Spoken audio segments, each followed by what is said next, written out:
আমাদের সাতক্ষীরা জেলাটা জলবায়ু পরিবর্তনের চেয়ে সবচেয়ে ঝুঁকিপূর্ণ এলাকা। তো আমরা বাজেটে ফোকাসটা আশা করি, যদিও এখানে প্রতিনিয়ত ঝড় হচ্ছে, দুর্যোগ হচ্ছে, কিন্তু সেই দুর্যোগের সময় মানুষকে যে টিকে থাকার জন্য যে বাজেট একটা বিশেষ বরাদ্দ থাকা দরকার বাজেটে, সেটি কখনো থাকে না।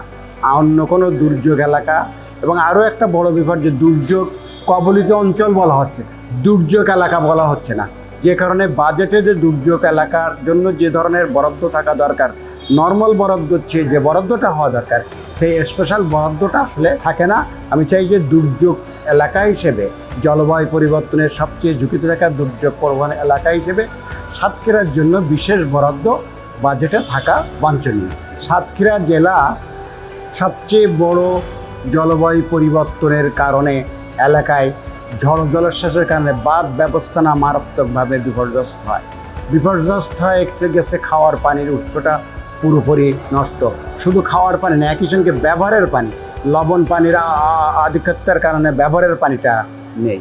সুতরাং এই এলাকার পানির ব্যবস্থাপনা, বাড়ির গৃহস্থ এবং সবক কাজে পানির ব্যবস্থাপনার ক্ষেত্রে সরকারের বিশেষ উদ্যোগ এবং বিশেষ মনোযোগ থাকবে, এবং জলবায়ু পরিবর্তনের সাথে খাপ খাইয়ে এলাকার ইকোলজিক্যাল ব্যবস্থাপনার সাথে খাপ খাইয়ে বাঁধ ব্যবস্থাপনা, ট্র্যাডিশনাল বাঁধ না, একটা বাঁধ যে বাঁধটা জল ইকোলজিক্যাল, সাতক্ষীরার উপকূলের ইকোলজি যেটা আছে, জোয়ার ভাটার প্রবাহটাকে যেভাবে প্রভাবিত করে এলাকার নদী খালগুলো উন্মুক্ত রাখত, সেই বিবেচনা করে একটা টেকসই বেড়িবাঁধ নির্মাণ হোক, এটি আমার প্রত্যাশা জনগণের।